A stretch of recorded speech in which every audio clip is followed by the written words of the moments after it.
பாலை குடிச்சிட்டு படு, நல்ல தூக்கம் வரும். தேங்க்யூ. புருஷனா அப்பப்போ இப்படி நடந்துக்கிட்டா பொண்டாட்டியும் சந்தோஷப்படுவா. சரி, நாளைக்கு உனக்கு என்ன வேலை? எத்தனை மணிக்கு ஆஃபீஸ் போகணும்? ஆஸ் யூஷுவல் 9 o'clock தான். அதுக்கு முன்னாடி கோயிலுக்கு போயிட்டு அப்புறம் போகலாமா? என்ன திடீர்னு? இல்லை, மனசில் ஒரு விஷயம் நினச்சிருக்கேன், அது நடக்கணும் தான். நீ வருவியே மாட்டியா? நீ கூப்பிட்டு நான் வராம இருப்பேனா? கண்டிப்பா வருவேன்.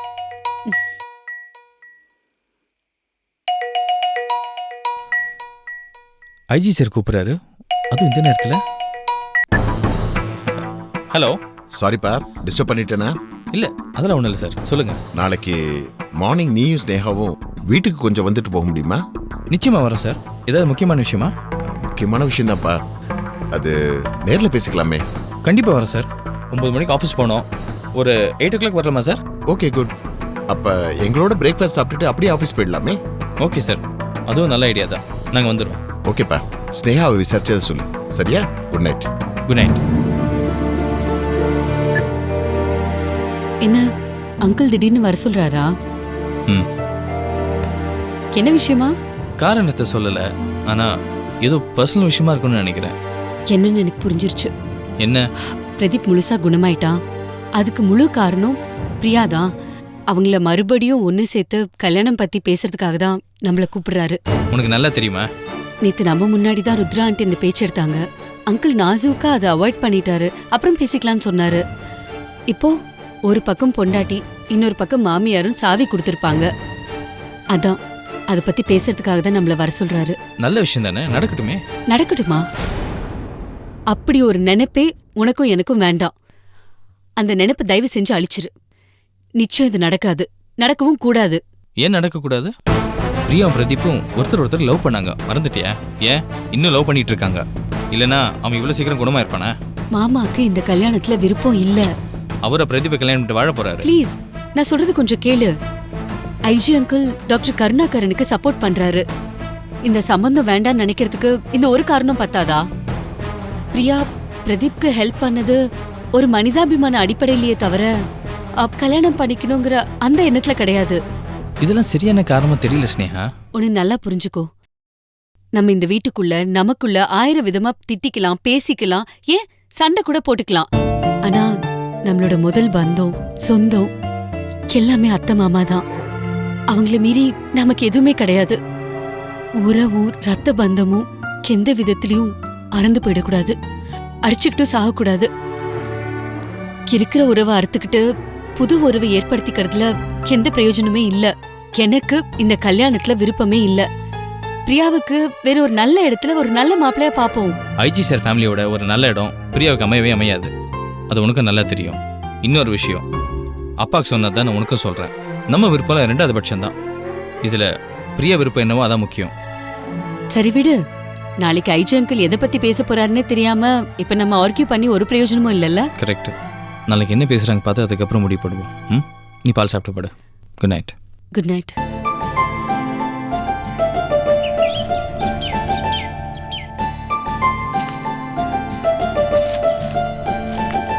என்னம்மா, எங்க கிளம்பிட்ட? கோயிலுக்கு போறேன்னே. ஒரு வழியா முத்துலட்சுமி குடைச்சல் முடிஞ்சது. வீடு தப்பிச்சது பெரிய நிம்மதியா இருக்குன்னு. அதான் வடபழனி கோயிலுக்கு போய் சாமி கும்பிட்டுட்டு வந்துடுறேன். சரிம்மா, உனக்கு தோணுனதை செய்யுமா. போயிட்டு சீக்கிரம் வந்துடுறேன். சரிம்மா. அம்மா போச்சுடா, போன காரியம் ஒரு டாப்ல தான். அண்ணே, நான் கோயிலுக்கே போலண்ணே. ஏண்ணே, இவளுக்கு வேற வேலையே கிடையாதா? டாக்டர் வாங்க. அண்ணே சும்மா இருமா. வீட்டுக்கு வரவங்க யாரா இருந்தாலும் வாங்கன்னு அவங்கள வாய் நிறைய கூப்பிடணும். கரெக்ட் தானே. என் உயிரை வாங்கத்தானே வந்திருக்காங்க. நானும் இத்தனை வருஷமா ராஜலட்சுமியை பார்க்கறேன். அவன் நாக்கு கூறு மழுங்கவே இல்லை, அப்படியே அதே ஷார்ப்பா இருக்கு. ஆனாலும் இந்த கூரை வச்சு உங்களை 2ஆ வெட்ட முடியலையே, அதான் எனக்கு வருத்தமா இருக்கு. மா, சண்டை போடாதம்மா ப்ளீஸ். என்ன விஷயம் ஷாம்? டாக்டர், நான் ஒரு பிசினஸ் விஷயமா லண்டன் போறேன். சரி. காடாறு மாசம் நாடாறு மாசங்கிற மாதிரி அங்கேயும் பிசினஸை கவனிக்க வேண்டியதா இருக்கு. நான் மட்டும்தான் லண்டன் போறேன். சுஷ்மாவை அவ அம்மாயிட்ட விட்டு போலான் இருக்கேன். ஒழுங்கு மரியாதை அவளை கூட்டிட்டு போயிடுங்க. நான் அவளை பாத்துக்க மாட்டேன், பாத்துக்க முடியாது, முடியவே முடியாது.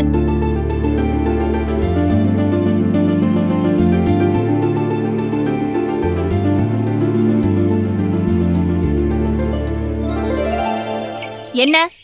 அம்மா, நீ என்ன உன் பொண்ணுன்னு ஒத்துக்கிட்ட. அடச்சி, நான் எப்படி உன்னை என் பொண்ணுன்னு ஒத்துக்கிட்டேன்? நான் சுஷ்மாவை அவ அம்மா கிட்ட விட்டுட்டு போறேன்னு தானே சொன்னேன். நீதானே என்கிட்ட விடாதீங்கன்னு கத்தின. அப்போ நீதானே அம்மா. சும்மா 3 பேரும் சேர்ந்து என்ன குழப்ப பார்க்காதீங்க. ஒரு குழப்பமும் இல்ல. சுஷ்மா வயசுக்கு வந்த பொண்ணு, அவளை வேற எங்க விட்டுட்டு போக முடியும்? இதை விட பாதுகாப்பான இடம் வேற எங்க இருக்கு? நான் 2 மாசத்துல திரும்பி வந்துடுவேன். அதுக்கப்புறம் அவளை கூட்டிட்டு போறேன். அது வரைக்கும் அவ இங்க இருக்கட்டுமே. இருக்கட்டும் ஷாம், தாராளமா இருக்கட்டும். முடியாது, நான் அவளை இங்க விடக்கூடாது. ராஜி, ப்ளீஸ் கொஞ்சம் பொறுமையா நான் சொல்றத கேளு. நீ சுஷ்மா உன் மகன்னு ஊர் உலகத்துக்கு கூட சொல்ல வேண்டாம். அதை நானும் எதிர்பார்க்கல ராஜி. ஏன்னா அப்படி உன்னை கட்டாயப்படுத்தினா அது உன்னை அவமானப்படுத்துற மாதிரி ஆயிடும். சொசைட்டில இத்தனை வருஷமா உனக்குன்னு ஒரு கௌரவம் மெயின்டைன் பண்ணிட்டு இருக்கேன். அதை நான் நாசம் பண்ண மாதிரி ஆயிடும். இது பாருங்க, இந்த முதல்ல கண்ணீர்லாம் என்கிட்ட விடாதீங்க. அதுக்கு பதிலா நீ இந்த வீட்டுக்குள்ள, இந்த 4 சுவத்துக்குள்ள சுஷ்மாவை உன் மகளா ஏத்துக்கிட்டா போதும். இங்க நீங்க 2 பேர் தான் இருக்கீங்க. உங்க 2 பேருக்குள்ள அம்மா பொண்ணுங்கிற உறவு, மகத்துவம் இது தெரிஞ்சு புரிஞ்சுக்கிட்டாலே போதும். வேற யாரும் முக்கியம் இல்ல ராஜி, எதுவும் முக்கியம் இல்ல. இத நீ ஊருக்கு சொல்லணுங்கிற அவசியமும் இல்ல. ஏன்? தைரியம் இருந்தா ஊருக்கு சொல்லித்தான் பாருங்களேன். ராஜி, என்ன ஒட்டகம் கொஞ்சம் கொஞ்சமா கூடாரத்துக்குள்ள நுழைஞ்ச மாதிரி நீங்க 2 பேரும் இந்த வீட்டுக்குள்ள நுழைய பாக்குறீங்களா? ஏமா இப்படி ஈவரைக்கும் இல்லாம பேசுறீங்க? வேற எப்படிமா பேச சொல்ற? ஊர் உலகத்துக்கு தெரியக்கூடாதுன்னு ஏன் சொல்றீங்க தெரியுமா? ஏன்னா நீங்க சொல்றது அத்தனையும் பொய், செய்யறதெல்லாம் பித்தலாட்டம். ஊர் உலகத்துக்கு தெரிஞ்சா காரி துப்புவாங்க. அபாண்டமா ஒரு பொம்பளை மேல பழி போடுறீங்களேன்னு கேவலமா உங்களை பத்தி பேசுவாங்க. அதுக்கு பயந்து ஊர் உலகத்துக்கு சொல்லாதேங்கிறீங்க. ராஜி, உன்னை அவமானப்படுத்த வேண்டாங்கிறதுக்காக தான் நான் சொன்னேன். நான் ஊர் உலகத்துக்கு பயந்து சொல்லல. ஊர் உலகத்துக்கு நீ தான் பயப்படணும், நான் பயப்பட தேவையில்லை. என் மேல இருக்கிற அக்கறைக்கு ரொம்ப தேங்க்ஸ். கிளம்புங்க. ராஜி, ஏன் இவ்வளவு அடமெண்டா இருக்க? உன் மகதானே சுஷ்மா. இவன் உன்கிட்ட காசு பணம் எதிர்பார்க்கல. மகங்கிற ஒரே ஒரு அங்கீகாரத்துக்காக தானே துடிக்கிறா. அந்த அங்கீகாரத்தை நீ கொடுக்கலாம் இல்ல? பொண்ணுங்கிற ஸ்தானத்தை பங்கு போட்டுக்கிறதுக்கு உனக்கு இங்க வேற யார் இருக்கா? சுஷ்மா ஒருத்தி தானே. முடியவே முடியாது. பாருங்க சார், இவகிட்ட முரட்டுத்தனமா பேசினாலும் எடுபட மாட்டேங்குது. அன்பா பேசினாலும், பாசமா பேசினாலும், இறக்கம் காட்டினாலும் எடுபட மாட்டேங்குது. இனிமே அதிரடி வழியில தான் இறங்கணும். என்ன மன்னிச்சிருங்க சார், எனக்கு வேற வழி தெரியல. என்னண்ணே, உன் முன்னாலேயே இவர் மிரட்டிட்டு இருக்காரு, நீ என்ன பேசாம வேடிக்கை பார்த்துட்டு இருக்க? இருமா. எப்ப நீங்க ஃபாரின் கிளம்புறீங்க? இன்னும் 2 நாள்ல சார். இருக்கட்டும், இங்கேயே இருக்கட்டும், ஒன்றும் பிரச்சனை இல்லை. அண்ணே, சும்மா இருமா, நாங்க பாத்துக்கிறோம். Thank you sir. வரேன் மாமா. பாய்மா. வா போலம்பா. வரேன் சார்.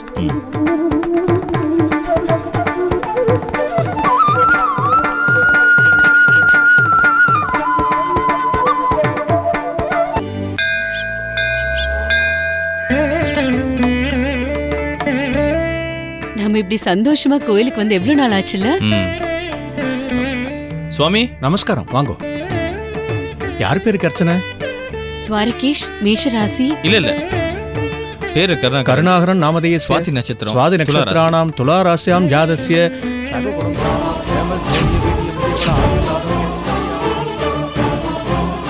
இதுக்கு தான் என்ன கோயிலுக்கு கூட்டு வந்தியா? கோச்சிக்காத ஸ்னேகா. என் மூடியை ஸ்பாயில் பண்ணிட்ட. அந்த ஆளுக்கு அர்ச்சனை பண்றதுக்கு நான் இதுக்கு சாட்சியா நிக்கணும்? அந்த ஆள் இந்த ஆள்னு சொன்னேன், அப்புறம் நல்லா இருக்காது. அவர் உங்க அப்பா இல்ல. ஆமா, அவர் உங்க அப்பா இல்லைன்னா எனக்கு எப்படி மாமனார் ஆவாரு? அவரு என் அம்மாவுக்கு புருஷன், அவ்வளவுதான். எல்லாம் ஒண்ணுதான். அர்ச்சனை அங்கே நடக்குது, அங்க பார். நான் கிளம்புறேன்.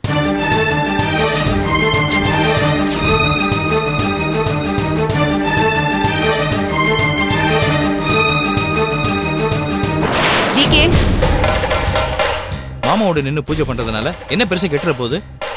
அவர் இந்த கேஸ்ல இருந்து காப்பாத்துனது நீ தானே. அதுக்கு இப்ப நான் வருத்தப்படுறேன். முதல்ல பூஜையை முடி, அதுக்கப்புறம் பேசிக்கலாம். சாமி சன்னிதியில யாரையும் வெறுக்கக்கூடாது. நீங்க வாங்க மாமா.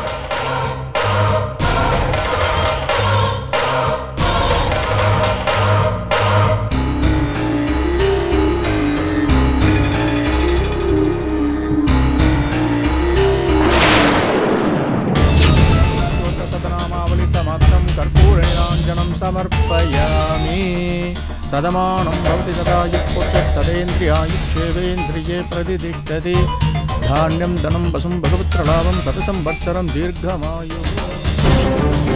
ஸ்னேகா நில்லு. கையை விடு. அதான் உன் ஆசை நிறைவேறிச்சுல்ல? பிடிக்காத ஒரு காரியத்தை செய்ய சொல்லி இப்படி ஒருத்தரை கம்பல் பண்றதால என்ன ஆயிட போகுது? வெறுப்பும் கோவமும் தான் அதிகமாகும். நான் கிளம்புறேன். ஸ்னேகா நில்லுமா, ஸ்னேகா நில்லுமா, ஸ்னேகா நில்லுமா. ப்ளீஸ் என்ன தொடாதீங்க. ரொம்ப ஓவரா பண்ணிட்டு இருக்க நீ ஸ்னேகா. தான் ஓவரா பண்ணிட்டு இருக்க. இது பார் வர கோவத்துக்கு. மாப்பிள்ள கோவப்படாதீங்க, அவ சொல்றதுலயும் தப்பு இல்லை. அவளுக்கு தெரியாம தானே நம்ம பிளான் பண்ணோம். அப்போ விடற திட்டி நாம தான் வாங்கிக்கணும். தப்பா நினைச்சுக்காதம்மா. உனக்கு ஒரு தேங்க்ஸ் சொல்லணுங்கிறதுக்காக தான் உன்னை பார்க்கணும்னு ஆசைப்பட்டேன். சொத்து சுகம் மானம் மரியாதை எல்லாத்தையும் இழந்து நானும் ராஜியும் இன்னைக்கு தெருவில் நின்று இருப்போம். நீ சரியான நேரத்தில் உதவி பண்ண. ரொம்ப தேங்க்ஸ்மா. பேசிட்டீங்கல்ல, நம்ம கிளம்பலாமா? என்ன ஸ்னேகா இது இவ்வளவு பிடிவாதம் பிடிச்சிட்டு இருக்க? என்ன இருந்தாலும் அவர் உங்க அப்பா. இவ்வளவு தூரம் உன்னை தேடி வந்திருக்காரு, அதுவும் நன்றி சொல்ல வந்திருக்காரு. அவர் இப்படிலாம் பேசுறது சரியில்லை ஸ்னேகா. நீ செய்யறது சரியா? போய் சொல்லிதானே ஏமாத்தி நீங்க கூட்டிட்டு வந்த. ஏன்னா உண்மையை சொன்னா நான் வரமாட்டேன்னு உனக்கே தெரியும்ல. அதுக்காக நீ என்ன திட்டு அவரையே நோக்கடிக்கிற. ஏன்னா நீ வெறும் அம்பு. ஏது தவறு தானே? அவர் உங்க அப்பா. நீ எப்பதான் ஏத்துக்க போற? எல்லாம் முத்துலட்சுமியோட சதி. இவர் நிரபராதின்னு தெரிஞ்சதுக்கு அப்புறம் நீ மன்னிச்சு இவர் ஏத்துப்பேன்னு நினைச்சேன். ஓ, அதனாலதான் இந்த ஏற்பாடா? இப்ப சொல்றேன், நான் ஒண்ணு இவரை காப்பாத்தல. இவர் யாரு? இவரை நான் எதுக்கு காப்பாத்தணும்?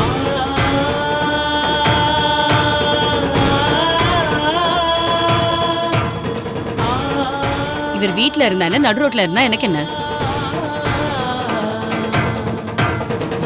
நான் எங்க அம்மா வேலை பார்த்த ஹாஸ்பிட்டலுக்கு கெட்ட பேர் வராம கலங்கம் வராம காப்பாத்தினேன், அவ்வளவுதான். மத்தபடி நான் இவரை மன்னிக்கவும் இல்ல, என் அம்மாவை கொன்னவருங்கிறத மறக்கவும் இல்ல. கேஸ்ல தப்பிச்சு வந்ததை காரணமா வச்சுக்கிட்டு யாரும் ஓடி வந்து என்கிட்ட ஒட்டிக்க தேவையில்ல. இந்த ஜென்மத்துல அவருக்கு மன்னிப்பும் கிடையாது, நான் அவரோட மகளும் கிடையாது. சொல்லி வை. ஸ்னேகா ஏய்,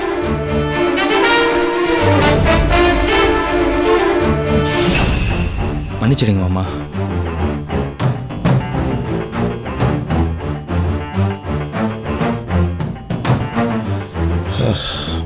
போலாம் மாப்பிள்ள.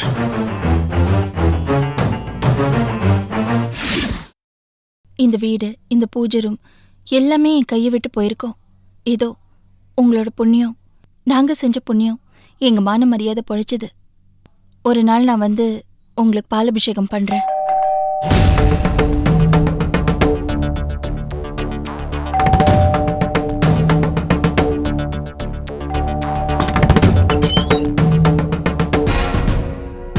சொல்லுங்க. நீங்க தான் ராஜலட்சுமியா? ஆமா. டாக்டர் கருணாகரன் தங்கச்சி? ஆமா, நான் தான். உங்களை ஸ்டேஷன் கூட்டு வர சொல்லிருக்காங்க, கிளம்புங்க. ஸ்டேஷனுக்கா? எதுக்கு? அதெல்லாம் சொல்லல மேடம், அங்க வந்து இன்ஸ்பெக்டர்கிட்ட பேசிக்கங்க. ஏங்க, எதுக்கு சொல்லாம எப்படி வர்றது? எங்களுக்கு வீட்ல வேலை வெட்டி இல்லையா? போலீஸ் கூப்பிட்டா வரணும் மேடம், தகராறுலாம் பண்ணக்கூடாது. இது பாருங்க, அப்படியெல்லாம் காரணம் சொல்லாம என்னால வர முடியாது. வரலன்னா உங்களை கட்டாயப்படுத்தி கூட்டு போக வேண்டியிருக்கும். ஒரு நிமிஷம் இருங்க.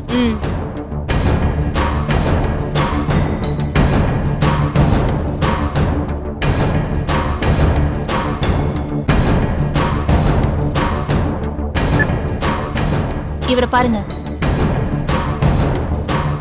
யாரும் தெரியுதா? IG Chaudhary sir. இப்ப நான் அவரை இங்க கூப்பிடுறேன். அவர் இங்க வந்ததுக்கு அப்புறம் நீங்க என்ன கம்பல் பண்ணி கூட்டிட்டு போங்க. தப்பா எடுத்துக்காதீங்க மேடம். இன்ஸ்பெக்டர் மேடம் அப்படி சொல்றாங்க, நீங்க இப்படி சொல்றீங்க. நாங்க என்னதான் மேடம் பண்றது? அப்ப உண்மையான காரணத்தை சொல்லுங்க. உங்க மேல ஏதோ கம்ப்ளைண்ட் வந்திருக்கு மேடம், அவ்வளவுதான் எங்களுக்கு தெரியும். நீங்க எங்களை கேக்குற மாதிரி நாங்க மேடத்துக்கிட்ட கேட்க முடியாதுல்ல. எங்க நிலைமையை புரிஞ்சுக்கோங்க மேடம். ப்ளீஸ் மேடம், வந்துருங்க மேடம். சரி சரி, நீங்க இவ்வளவு கெஞ்சி கூப்பிடுறதுனால நான் வரேன். ஒரு நிமிஷம் இருங்க. Okay madam. மேடம் மேடம் வேண்டாம் மேடம், ஐஜி சார் கால் பண்ணாதீங்க மேடம். நான் ஐஜிக்கு பேசலங்க, என் அண்ணனுக்கு தான் ஃபோன் பண்றேன். பயப்படாதீங்க. சரி, அவர் ஃபோன் எடுக்கல. நான் போற வழியில இன்ஃபார்ம் பண்ணிக்கிறேன். என்ன விஷயத்துக்கு கூப்பிடுறீங்கன்னு தெரியல. ஒரு நிமிஷம் இருங்க, வந்துடுறேன். Okay madam. ருத்ரா, சொல்லுங்க, நான் கிச்சன்ல இருக்கேன். காஃபி ரெடி பண்ணிட்டியா? இத போட்டு கொண்டு வரேங்க. சீக்கிரம். சார். வா துவரகேஷ். வாமா ஸ்னேகா. Hi uncle. முதல்ல ருத்ரா கிட்ட காஃபி போட சொல்லிருக்கேன், கொஞ்சம் ஸ்ட்ராங்கா போட்டு கொண்டு வாப்போ. டன். அப்புறம் என்னப்பா, ஸ்னேகாவை கோயில் கூட்டிட்டு போனியா? கருணாகரன் அங்க வந்தாரா? அப்பாவும் பொண்ணு மீட் பண்ணாங்களா? ஆ சந்திச்சாங்க. ஆனா நம்ம நினைச்ச மாதிரி எதுவுமே நடக்கல சார். அவரு வெண்ணையா உருகுனாலும் இவ பாருங்கள் மாதிரி ஸ்டப்பனா இருக்கா. ஏதோ நீ ரொம்ப கம்பல் பண்ணிட்ட, அதனால அவர் கூட சாமி கும்பிட்டேன், மற்றபடி மனசுல அவருக்கு இடமே கிடையாதுன்னு ரொம்ப திமிரா சொல்லிட்டா. அப்படியே சொன்னா? சார் வர வழியில் கூட வாக்குவாதம் பண்ணிட்டு தான் வந்தேன், ஆனால் ஒரு பிரயோஜனமும் இல்லை. எனக்கு நம்பிக்கையே போச்சு சார். அப்படிலாம் சொல்லாத துவாரகேஷ். நீ கோயிலுக்கு கூப்பிட்டோன்னு உடனே வந்தால? ஆ வந்தா சார். அப்ப அது நல்ல ஆரம்பம் தானே. போக போக எல்லாம் சரியாயிடும். என்னைக்காவது நம்ம நினைச்சதை நிச்சயம் சாதிப்போம். ஆனா முயற்சியை மட்டும் விட்டுறாது, சரியா? வாப்பா.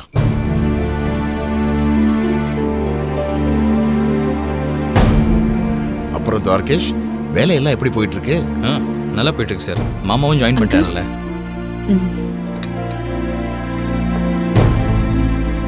எடுத்துக்கப்பா.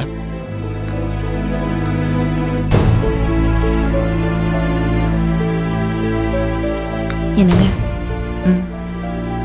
ஆ சரி. ஒரு முக்கியமான விஷயம் உங்க 2 பேர்கிட்டயும் பேசணும் தான் வர சொன்னேப்பா. எல்லாம் பிரதீப் பத்தி தான்.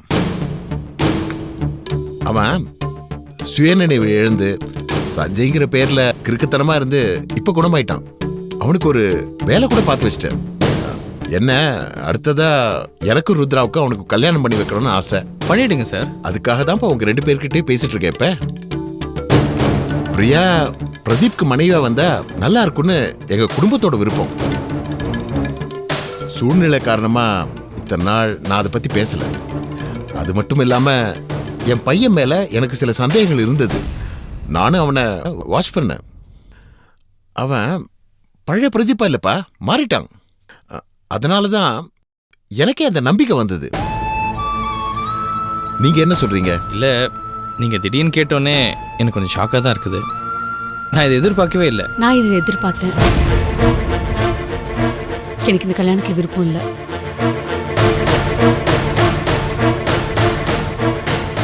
அப்படிலாம் சொல்லாத ஸ்னேகா. நான் அவங்க நல்லதுக்கு தாம்மா ஆசைப்படுறேன். நானும் அவங்க நல்லதுக்காக தான் இந்த கல்யாணம் வேண்டான்னு சொல்றேன். பிரியா பிரதீப்பை முழுசா குணப்படுத்தியிருக்கா. இங்க பாருங்க, அதுக்கு ஃபீஸ் அவங்க கல்யாணம் தான் நீங்க அன்னைக்கே சொல்லியிருந்தீங்கன்னா நான் பிரியாவை கூட்டிட்டு வந்திருக்கவே மாட்டேன். சேச்சே, அப்படியெல்லாம் நினைச்சு நாங்க இதை ஆரம்பிக்கல. என் புள்ள குணமானா போதும், பிரியா ட்ரீட்மெண்ட் பண்ணா போதும்னு தான் முதல்ல நினைச்சேன். ஆனா அவங்க 2 பேரும் அந்யூன்யமா பழகுனாங்க.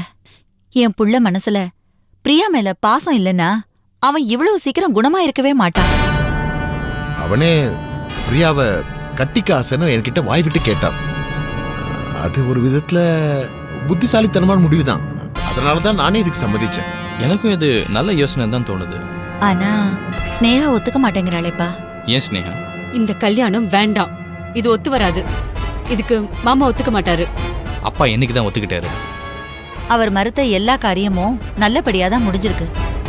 உங்க கல்யாணத்தை ஏத்துக்கல, பிரியாவுக்கு ஆபரேஷன் நடக்க ஒத்துக்கல, ராஜீவ ரொம்ப காலமா தள்ளி வச்சிருந்தாரு. ஆனா இப்ப எல்லாரும் நல்லா தானே இருக்கீங்க. அதெல்லாம் முடிஞ்சு போன விஷயம். ஆனா இந்த கல்யாணத்தை மாமா ஏத்துக்கவே மாட்டாரு. பிரியாவோட அப்பா திவாகர் தானே, அவரை ஒத்துக்கிட்டா போதுமே. அங்கிள், நீங்க இந்த வார்த்தை சொல்றது உண்மையாவே எனக்கு அதிர்ச்சியா இருக்கு. இந்த மாதிரி ஒரு வார்த்தை உங்ககிட்ட இருந்து நான் எதிர்பார்க்கவே இல்ல. நான் ஏதாவது தப்பா சொல்லிட்டேனப்பா? இல்லை சார். நான்சென்ஸ். சாரி அங்கிள், நீங்க அப்படி சொன்னது தப்புதான். பிரியாக்கு அப்பா வேணா திவாகரா இருக்கலாம், ஆனா அவர் நேத்து வந்தவரு. பிரியாவை கஷ்டப்பட்டு வளர்த்தது யாரு? ராகவன் மாமா தானே. அப்போ அந்த தியாகத்துக்கு மதிப்பு கிடையாதா? அந்த தியாகம் அந்த பொண்ணோட வாழ்க்கையை நாசம் பண்ணா அதுவும் சம்மந்தமா? வாழ போறது பிரியாவும் பிரதீப்பும். அவங்க 2 பேருமே மேஜர். அவங்க வாழ்க்கையை அவங்களே முடிவு பண்ணட்டுமே. தயவு செஞ்சு எல்லாரும் என்ன மன்னிச்சிருங்க. எனக்கு இதுல உடன்பாடு இல்ல, நான் ஒத்துக்கவும் மாட்டேன். என்னதாம்மா உன் பிரச்சனை? எனக்கு பிரதீப் மேல நம்பிக்கை இல்ல.